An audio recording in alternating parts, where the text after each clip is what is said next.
ప్రస్తుతం సమాజంలో జరుగుతున్నటువంటి పరిణామాలు చూస్తుంటే నిజంగా అసలు మనం మనుషుల మధ్యనే బ్రతుకుతున్నామా లేదంటే మృగాల మధ్య బ్రతుకుతున్నామా అనేటువంటి సందేహం కలగక మానదు. ఎందుకంటే రోజు రోజుకి అమ్మాయిల మీద జరుగుతున్న అఘాయిత్యాలు కావచ్చు, వారి మీద జరుగుతున్న దాడులు కావచ్చు, లైంగికంగా వారిని వేధిస్తున్నటువంటి సంఘటనలు కావచ్చు, ఇవన్నీ మనల్ని ఎంతో కలిచివేస్తున్నటువంటి పరిస్థితి.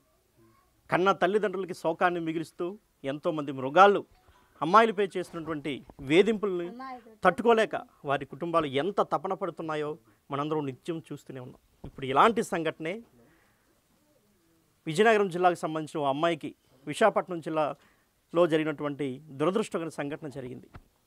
ప్రస్తుతం మనం చూసాం, నిన్నటి వరకు జరుగుతున్న ప్రతి ఒక్క అంశాన్ని కూడా మనం కూలంకషంగా చూసాం. బిగ్ టీవీ కూడా చాలా ఎక్స్క్లూజివ్గా చూపించింది. ఓ అబ్బాయి తమ కామ వాంఛలు తీర్చమని అమ్మాయిని ఏ విధంగా హింసించాడు అనేది వారి తల్లిదండ్రుల మాటల్లో, వారి కుటుంబ సభ్యులు కావచ్చు, గ్రామస్తులు కావచ్చు, వీళ్ళందరి యొక్క ఆవేదన కూడా మనం విన్నటువంటి పరిస్థితులు అయితే ఉన్నాయి.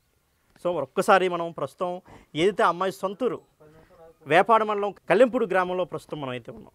సో ఒకసారి మనం కల్లెంపూడి గ్రామంలో అమ్మాయి ఏదైతే నిన్న మృతి చెందిందో ఆ అమ్మాయి ఇంటి దగ్గర ప్రస్తుతం మనం ఉన్నాం. ఒక్కసారి చూడొచ్చు, ఇంటి పరిసరాలను మనం చూడొచ్చు. ఒకసారిగా ఇంటి పరిసరాలని ఒకసారి మనం గమనించినట్లయితే అమ్మాయి అంటే వాళ్ళు ఎంత కడు బీదరికలో ఉండి కుమార్తెకు అంగరంగ వైభవంగా పెళ్లి చేసి ఒక మంచి అల్లుడినిద్దాం, అమ్మాయికి పెళ్లి చేసిన తర్వాత అమ్మాయి జీవితం బాగుండాలి, తిరిగి మళ్ళీ ఈ యొక్క బేదరికం వైపు చూడకూడదు, తాము ఎలా ఉన్నా పర్వాలేదు, తమ కుమార్తెలు బాగుండాలి, ఒక మంచి సంబంధం అయితే చేయాలని తప్పించి వాళ్ళు పెళ్లి చేయడం జరిగింది.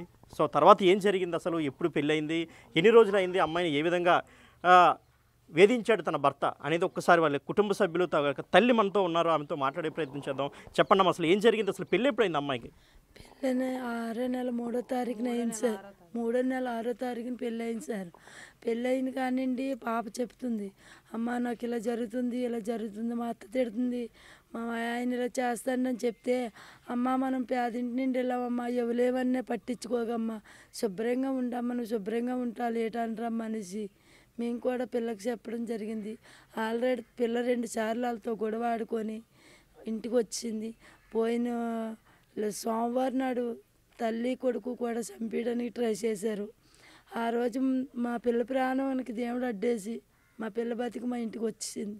నువ్వు వస్తే నేను నువ్వు రాకపోతే చచ్చిపోతానంటే నేను వెళ్ళి తీసుకొచ్చాను.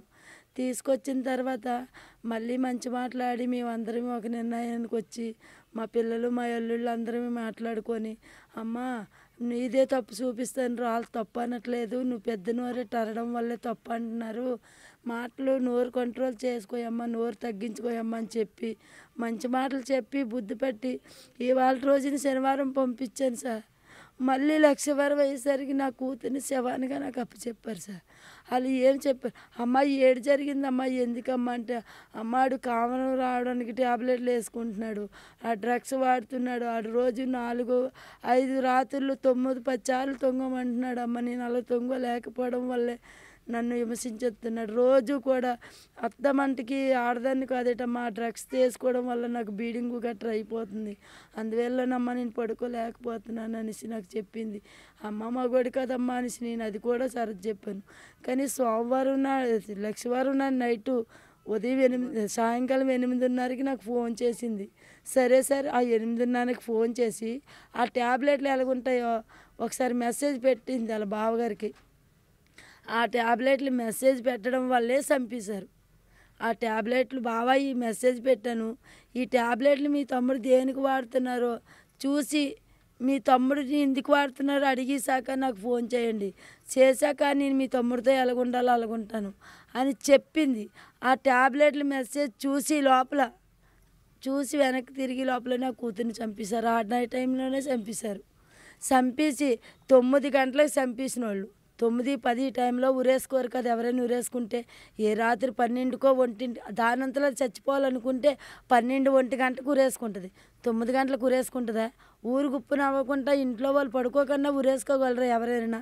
అలాగని డోర్లు వేసుకొని ఉరేసుకుంది అనుకోవడానికి డోర్లు కూడా కాదు, అవి గజాలు. వాళ్ళ ఇంటికున్న ఫస్ట్ డోర్వి గజాలు. ఆ గజాల్లో ఎలాగురేసేసుకుంటుంది. వాళ్ళు ఇంట్లో చంపేసి కామప్ చేసి 11-20 ఫోన్ 11-12 నిమిషాలకి మాకు కాల్ వచ్చింది. కాల్ వస్తే ఏటమ్మా ఈ టైంలోనే రోజు నాకు 3 గంటల టైంలోనే అత్త మీ అమ్మాయిని అక్కడ పడుకోలేదు, అత్త మీ అమ్మాయిని అక్కడ పడుకోలేదంటే ఈడేటి రోజు 1 గంటకి 2 గంటలకి నాకు ఫోన్ చేసి ఇలా తినేస్తాడు అనేసి మాయా ఫోన్ ఎత్తకు మాయా ఆడు అలాగే తినేస్తాడు, నేను ఫోన్ ఎత్తలేదు, వీళ్ళు చంపేశారని సంగతి మాకు తెలియదు కదా, వాడికి ఫోన్ ఎత్తకు మాయా అనేసి మా ఆయనగారికి చెప్పేసి పడుకుంటూ వాళ్ళ నాన్నగారు మళ్ళీ వెంటనే కాల్ చేశారు. కాల్ చేస్తే అదేటి ఈ టైంలో వియ్యంకుడు గారు ఫోన్ చేస్తానని ఫోన్ ఎత్తాను. చెప్పండి అన్నయ్య ఏం చెప్పండి అంటే, అమ్మ వసంతికి బాగోలేదు, బెహరా హాస్పిటల్కి తీసుకొచ్చాం, నువ్వు అర్జెంటుగా మీ ఇద్దరు అర్జెంటుగా రండి అమ్మ అన్నాడు ముందు. అన్నయ్య నేను మా ఆయన ఇంట్లో ఉన్నారు, వీళ్ళు మామూలుగా కదా నాటకం ఆడుతున్నారు అనుకొని అన్నయ్య ఇప్పుడు రావన్నయ్య బావలే డ్యూటీకి వెళ్ళిపోయారు, నేను ఒక్కదాన్నే ఉన్నాను, ఇప్పుడు రావడానికి అవ్వదన్నయ్య మార్నింగ్ వస్తామంటే, అమ్మ నువ్వు ఒక్కదానివైనా ఆటో కట్టుకొని అంటే నా కూతురుతో పాటు నన్ను చంపేయడానికే రమ్మన్నారు. అంటే మిమ్మల్ని ఒక్కళ్ళనే రమ్మన్నారా? నన్ను ఒక్కదాన్ని ఆటో కట్టించుకొని వచ్చి అమ్మ ఏ ఆటో దొరికితే ఆ ఆటో మీద నువ్వు ఒక్కదాన్ని వచ్చి అమ్మ అన్నాడు. ఆ టైం అప్పుడు ఎంత అవుతుంది టైం సుమారు? 11:20 అయింది. మాకు 12 నిమిషాలకు కాల్ వచ్చింది మా అల్లుడిది. మా అల్లుడు కాల్ వేస్తే ఇటు పడుకోలేదనే కాల్ చేస్తున్నాడు అనుకున్నాను. ఆ తర్వాత 11:20కి మా వియ్యంకుడు ఫోన్ చేశారు. వియ్యంకుడు ఫోన్ చేయగానే నేను ఫోన్ ఎత్తి నేను రానేనన్నయ్య నాకు ఒంట్లో బాగాలేదంటే, లేదమ్మా సీరియస్గా ఉంది, ఎలాగైనా రావాలమ్మా అన్నాడు. అంటే అప్పుడు మళ్ళీ ఎందుకని ఆలోచించి అప్పుడు ఈ అబ్బాయికి ఫోన్ చేశాను, ఫస్ట్ కాల్ మా అల్లుడికి చేశాను. నాయన వసంతకి బాగోలేదంట, బెహరా హాస్పిటల్ వేసారటంటే మా అల్లుడు నిద్దట్లో అన్నాడు, అమ్మ ఊరికి నేను అమ్మాలి మనల్ని అలా ఇబ్బంది పెడతాండ్రు, మార్నింగ్ వెళ్తామని చెప్పి అమ్మ ఇప్పుడు వెళ్ళము అనేసి బాబు చెప్పాడు. అన్నయ్య తెల్లవారు వస్తాంలే అన్నాడు. మళ్ళీ వాళ్ళు కాల్ చేసి వీళ్ళకేమో మీరు ఎలాగైనా ఇప్పుడే రండి, ఆటో కట్టించుకొని రండి అని ఈ బాబు గారికి మా ఇంకొక అల్లుడు ఉన్నాడు, అక్కగారు అల్లుడు, ఆయనకి ఫోన్ చేశారు. చేస్తే వీళ్ళందరూ కలిపి వచ్చారు. వస్తే 5 మనుషులు వెళ్ళాము. మేము ఎన్ఈడి సెంటర్కి వెళ్ళినంత వరకు బాడీ అని చెప్పలేదు, మామూలుగా పేషెంటే కదా బాగోలేదే కదా అనుకున్నాం. తీరాగా ఎన్ఈడి వెళ్ళిన తర్వాత కేజీహెచ్కి తీసుకెళ్ళిపోమన్నారు అన్నాడు. కేజీహెచ్ తీసుకెళ్ళిపోమంటున్నారంటే ఈ టైంలో కేజీహెచ్ తీసుకెళ్ళిపోయిన అంత సీరియసా? మాట్లాడి పావుగంట కూడా మాకు 8:30కే మాట్లాడింది, ఇంతట్లోకి ఏం సీరియస్ అయిపోయిందని మేము ఆశ్చర్యం అయిపోయాం. నాయన ఏట్రా కేజీహెచ్ తీసుకెళ్ళిపోమంటున్నారని మా పెద్ద అల్లుడి గారికి అన్నాను. లేదమ్మా అక్కడికి వెళ్తాం కదా తెలుస్తుంది నువ్వు కంగారు పడకనేసి అన్నారు. అన్నాక వెళ్ళాము. ఇద్దరు వెళ్ళేసరికి అక్కడ పోలీసులు వాళ్ళ చుట్టాల బంధువులు అందరూ కలిపి మెహరా హాస్పిటల్లోని పేషెంట్ని సెల్లార్లో పెట్టేసి వీళ్ళందరూ రోడ్డు మీద ఉన్నారు. నాకు వాళ్ళందరినీ చూడగానే గుండె ఈడిపోయింది. అమ్మ నా కూతురు చచ్చిపోయింది, వీళ్ళు ఏదో చేశారు, నా కూతురు చచ్చిపోయిందని నేను అక్కడే కూర్చొని ఉండిపోయాను. లేదమ్మా నువ్వు వెళ్ళు అనేసి 2 మగోళ్ళు నాకు తోడిచ్చి నా 2 చెక్కలు పట్టుకొని తీసుకొని బాడీ కాడికి వెళ్ళాను. నేను నా కూతురిని చూడగానే ఆందోళన అయిపోయాను. ఇంత పని అయిపోయింది, ఏటైపోయిందని చూశాను. ఏటైపోయింది చూస్తే ఉరేసుకున్నదైతే 10 గంటలకు ఉరేసుకోదు, చచ్చిపోయినంత పిరికిది కాదు. అలాగని ఒక్క మనిషి అయితే దాన్ని ఏడు చేయలేడు. వాళ్ళ మరిదిగారు, వాళ్ళ ఆయన, వాళ్ళ మామగారు వీళ్ళు ముగ్గురు కలిపి చంపేశారు. మీరు ఏమి న్యాయం చేయాలనుకుంటున్నారో ఆ న్యాయం మాకు చేయండి, కానీ చేసేటప్పుడు మట్టుకు మేము చెప్పింది మాత్రమే మీరు మీడియా టీవీలకి రిలీజ్ చేయండి. మేము ఒకటి చెప్తే మీరు ఒకటి చేయొద్దు. ఇప్పటి వరకు చేసిన అతను ఫోన్ చేసిన అతనికి కూడా చెప్పాం, మేము చెప్పింది ఏది చేయలేదు. వాళ్ళ భర్త తన కట్టిన తాలిబడుతుంది, తను నా కూతుర్ని చంపేసి ఒక ముక్క చున్నీ దోలానికి ఎలగెట్టాడు, ఒక ముక్క చున్నీ ముక్క తలకు కట్టాడు. చచ్చిపోయింది, తలకు కట్టుకుంటే చచ్చిపోద్ది సార్. తాలిబట్టు తీసి మంగళసూత్రం మంచం మీద పెట్టేశారు. మేము తాలి పెట్టేదని అడిగితే తెల్లవారు లేసి పోలీస్ స్టేషన్కి తెచ్చారు. పోలీస్ స్టేషన్కి తెస్తే చంద్రబాబు నాయుడికే శిక్ష చేశారు. వాళ్ళ తల్లి కొడుకు వాళ్ళ తండ్రి కొడుక్కి టియ్యలు మేము 20 మంది అక్కడ పోలమని ఏడిస్తే వాళ్ళకి అన్నీ సరే పోలీస్ స్టేషన్కి హాంజ్వర్ చేశారు. మమ్మల్ని ఎంత ఇబ్బంది పెట్టినారు. కాబట్టి మాకు న్యాయం అంటే ఏడు జరగవద్దు, మాకు డబ్బు ధనము ఏటి వద్దు. మా పిల్లకి జరిగేవి ఇంకొకరు జరగకూడదు, కానీ నా పిల్లకి జరిగేలాగా ఇంకొకరు జరగకూడదు. నా పిల్లల ఆడికి ఊరేనా తీయాల, జీవితాంతం శిక్ష వేయాలి. ఆ 2 తప్ప మాకు డబ్బు వద్దు. మాకు మా పిల్ల నేను పడే వేదన ఇంకో తల్లి పడకూడదు. మీ అమ్మాయి ఇప్పుడు మీ అల్లుడి గురించి చెప్పింది ఇలా చేస్తానని, అప్పుడు మీ అల్లుడిని మీరేం ప్రశ్నించారా? చెప్పాను సార్, ప్రశ్నించడానికి ప్రశ్నించడానికి మగాడు కదమ్మా, నేనే సర్ది పెళ్ళైన కొత్త 11 నెలలు ఇంకా సంవత్సరం అవ్వలేదు కదా సార్. అమ్మ పెళ్ళైన కొత్త, తన వయసులోనున్నారు, నువ్వు వయసులో ఉన్నావు.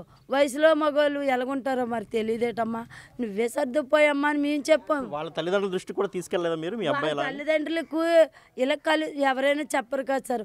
ఆడపిల్ల కాబట్టి తల్లికి చెప్పింది, మీ అబ్బాయి ఇన్నిసార్లు కాపురం చేయమంటున్నారని తల్లిదండ్రులు చెప్తే ఏమంటారు? మీ అమ్మాయి కాపురం చేయడానికి వచ్చిందా, మీకు కంప్లీట్ అవ్వడానికి వచ్చిందంట. ఆ మాట కూడా రీజనే, వాళ్ళకి కూడా చెప్తారు. కానీ ఎంత చేసి కూడా నా కూతురికి వాళ్ళ ముగ్గురు చాలా మరిది గారు నాకు వార్నింగ్ ఇచ్చాడు. ఈసారి సోమవారం తీసుకొచ్చాను, శనివారం దేబెట్టాను, సోమవారం తీసుకొచ్చిన రోజు నాకు కంప్లీట్ ఇచ్చాడు. ఈసారి మీ పాప కానీ అలిగి మీ ఇంటికి వస్తానని రోడ్డు ఎక్కిందంటే మీ పాప మీ ఇంటికి రాదు అనేసి అన్నాడు. మా పాప అలిగి రాకముందే నాకు శవాన్ని అప్పచెప్పాడు. నాకు మట్టుకు ఆవిడ ఒక్కడికే కాదు, అలా ముగ్గురికి శిక్ష పడేలాగా చేస్తానంటేనే మీడియా వాళ్ళు రండి, లేకపోతే రావద్దు. ఏం చేస్తాడు మీ అల్లుడు? ఏమి చేయడాడు.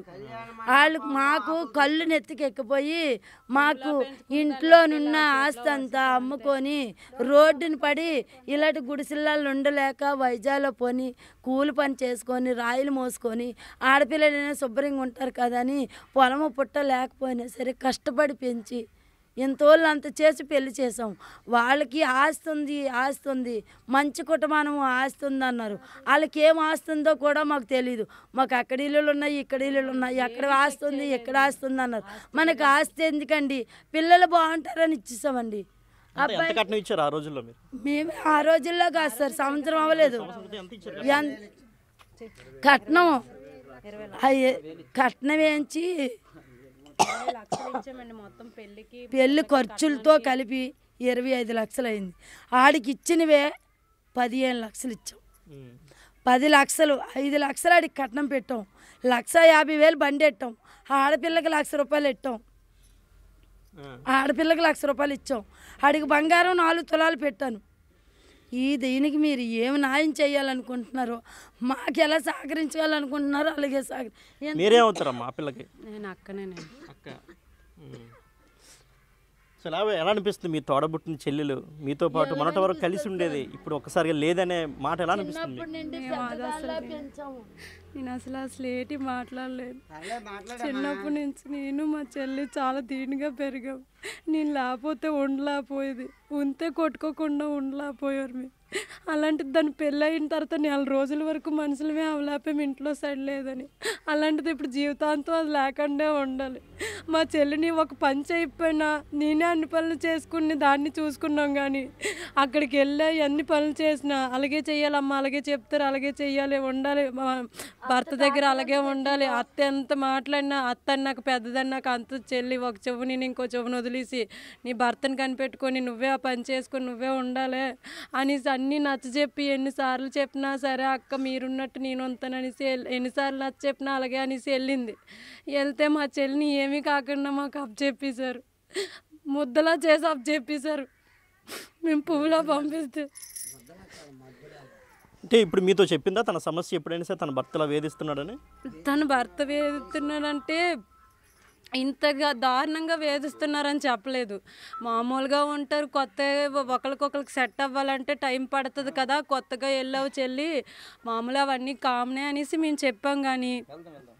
కానీ వాళ్ళు ఇంతలాగా చేస్తున్నారని ఏ రోజు మా అమ్మతో కానీ నాతో కానీ ఇంతగా చెప్పలేదు. మొన్న వచ్చేసినప్పుడు కూడా అక్కడ మా అమ్మ తీసుకొచ్చినప్పుడు అడిగినప్పుడు కూడా వాళ్ళ ఇంటి దగ్గర చెప్పలేదు, వాళ్ళ ఇంటి దగ్గర ఏటి చెప్పలేదు. మా అమ్మతో పాటు ఇంటికి తీసుకొచ్చేసిన తర్వాత మా అమ్మతో కూడా చెప్పలేదు. ఆ తర్వాత చెప్పింది నన్ను ఎలా చంపేయడానికి చూసారని. అది ఏ కోపం మీదో చేసి ఉంటారనేసి మేము నచ్చజెప్పి పంపిస్తే మా చెల్లిని మాకు కాకుండా చేసేసారు. అత్తమ్మలు ఎలా ఉండేవారు మీ చెల్లితో?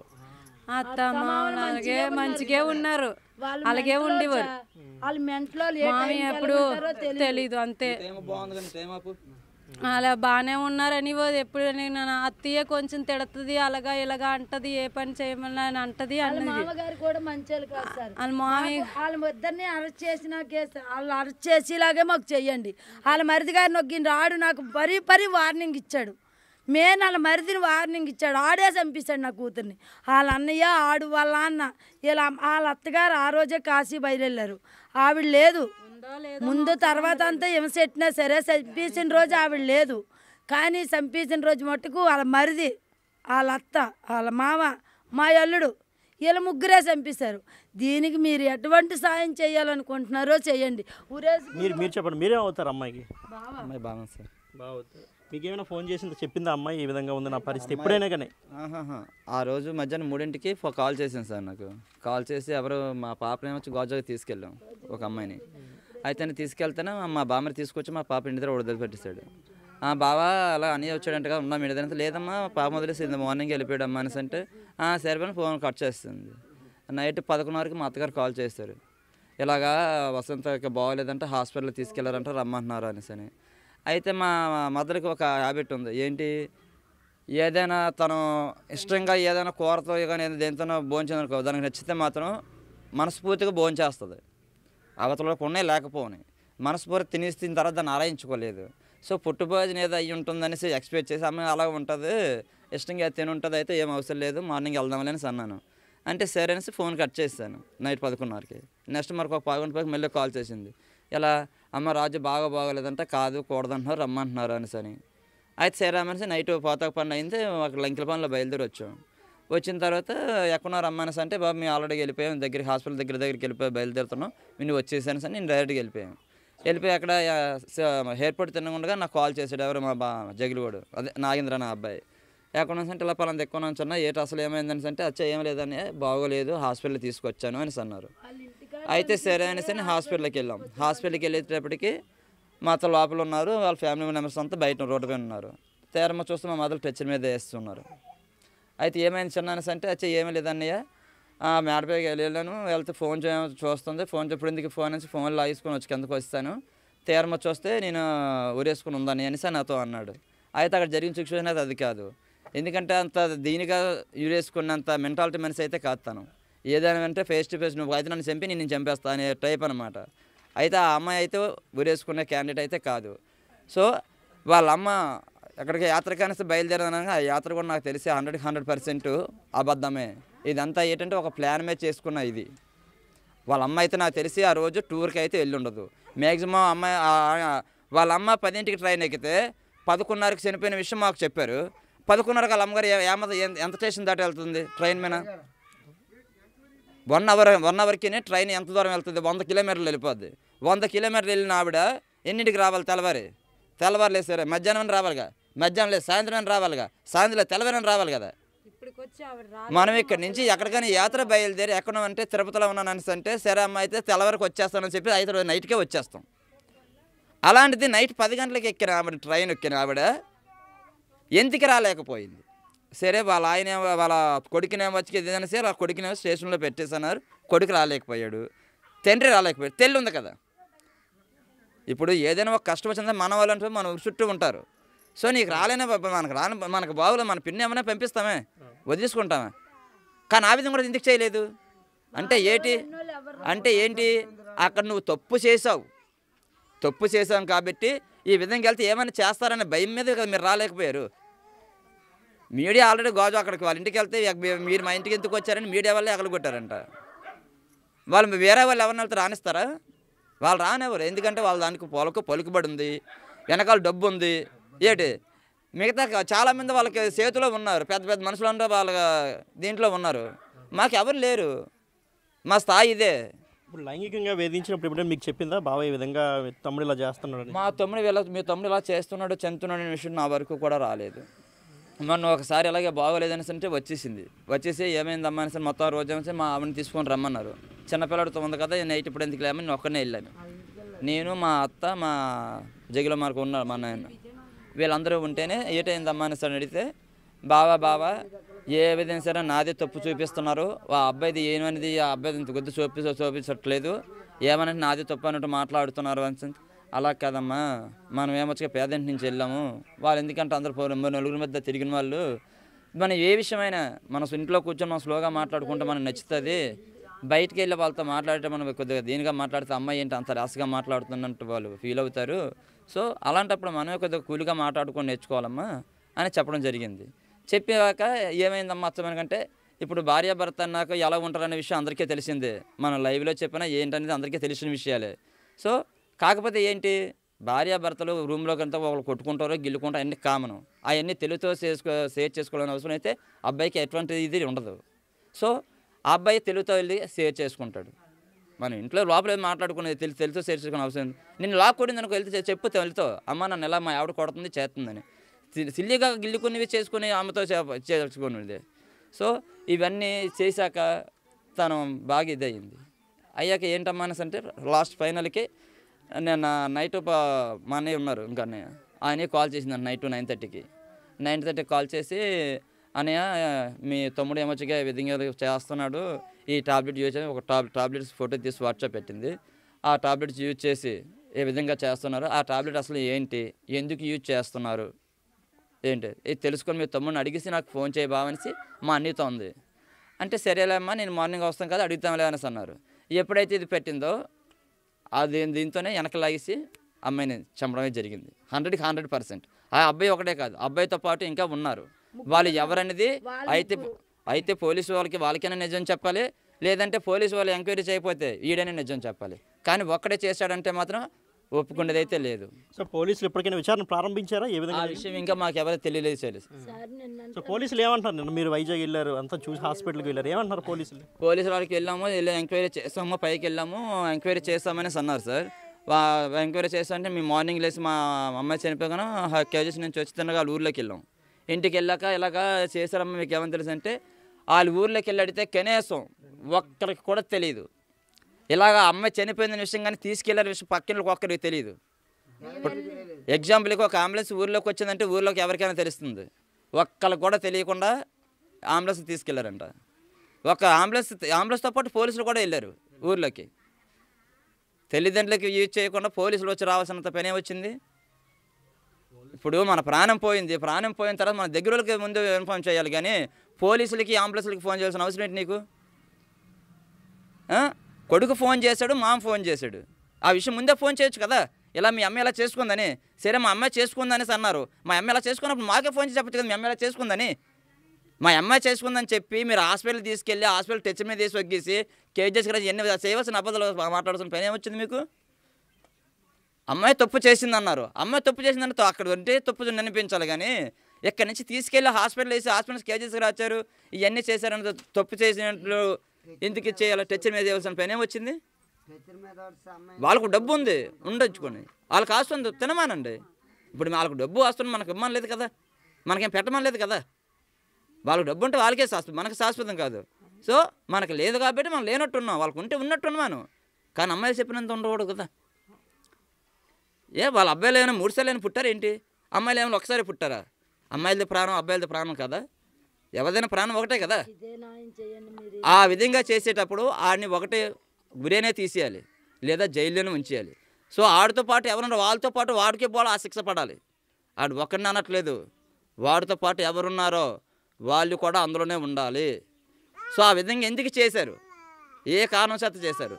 సో ఆడపిల్ల తప్పు చేసింది అనుకో ఒక దెబ్బ కొట్టు, లేదా ఆ విషయం ఏంటంటే తల్లిదండ్రులతో చెప్పు. నీకు చెప్పడం లేదనుకో మీ అమ్మ నాన్న వాళ్ళతో చెప్పు, వాళ్ళు చెప్తారు. లేదా పెళ్లి పెద్దలు అనేసి ఉన్నారు కదా, వాళ్ళకైనా తెలియచేయాలి కదా.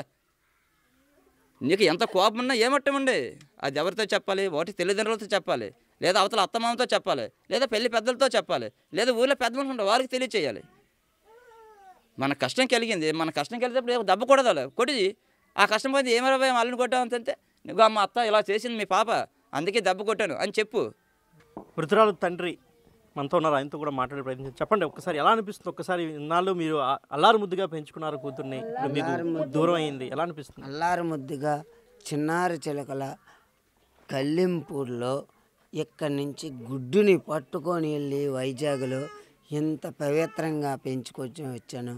అలాంటి పవిత్రంగా పెంచుకున్న పిల్లని అలా రాను రాను పెద్దదాన్ని చేసి అది ఒక ఇంటికి పౌరోత్రిగా ఒక ఆమెగా పంపించాను. అలాంటి పిల్లని నమ్మకంగా నమ్మినట్టుగా ఉండి అత్తమామలకు అల్లుడు మరిది ఇక్కడ కలిసి అతి కిరాతకంగా ఉరివేసి చంపేశారు. దానికి మీడియా వాళ్ళేమో కొంతమంది ఏమో తప్పుడుగా రాస్తుండ్రు, తనంతలో తను ఉరేసుకొని చచ్చిపోయిందనేసి. తనంతలో తను ఉరేసుకున్నంత చచ్చిపోయినంత పిరికిది కాదు ఆ అమ్మాయి సంగతి నాన్న పుట్టినప్పటి నుంచి పెరిగిన దాకా నాన్న పెంచిన నాకు తెలుసును. తన అవసరమైతే 2-3 పోరాడగలిగే శక్తి ఉన్న అమ్మాయి. అలాంటి శక్తి ఉన్న అమ్మాయిని అతి కిరాతకంగా ఉరేసి చంపేశారు. తన భర్త ఎవరిని తీసుకొచ్చారో తెలీదు, ఎవరి ద్వారాగా చేశారో తెలీదు మనకి. అత్తగారినేమో అంతే, ఆవిడ అత్తగారిని బండెక్కించి ఈలోపు ఈ ప్లానింగ్ చేసి చంపారనేసి మాకు అతి కిరాతకంగా కనిపిస్తుంది. అవసరమైతే ఒక్క మనిషి అయితే తను చంపలేడు. మాకు తెలుసు మా అమ్మాయి సాలోక పవర్ ఏంటో, ఆ విధంగా ఏంటో. ఏదో నా నల్లారు ముద్దుగా కూలీ పని చేసుకొని రూపాయి పక్కన నడుచుకొని ఒక విధంగా ఈ పూరుపాకలో ఉంటూనే నేను అమ్మాయిని 25 లక్షలు ఖర్చు పెట్టి పెళ్లి చేసుకున్నాను. వాళ్ళు కట్నం వేధింపులో చంపారు. లేకపోతే దీన్ని చంపేసి తనకు పెళ్లి చేసేద్దాం మరొక విధంగా చెప్పారు. తన మరిది గారు మా యావరి గారికి అయితే ఇన్ఫార్మ్ చేశారట. ఇన్ని చుట్లు చేసామని ఈ చుట్టూ నెక్స్ట్ నీ కూతురు మళ్ళీ మీ ఇంటికి రాదని ఇన్ఫార్మ్ చేశారు. మళ్ళీ నా కూతురు నా ఇంటికి రాకుంటే తన శవాన్ని నా ఇంటికి దిగబెట్టారు. ఏదైతే వాళ్ళు అనుకున్నారో తన కూతుర్ని కావాలని చంపారనేది ఆత్మహత్య కాదు, హత్యని తల్లిదండ్రులు అదేవిధంగా తన తోబుట్టులు కూడా చెప్తున్నటువంటి పరిస్థితి.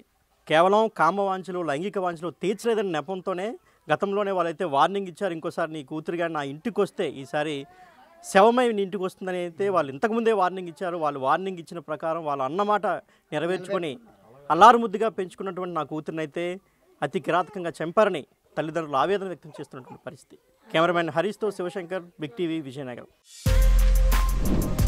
For more videos like this, subscribe Big TV channel.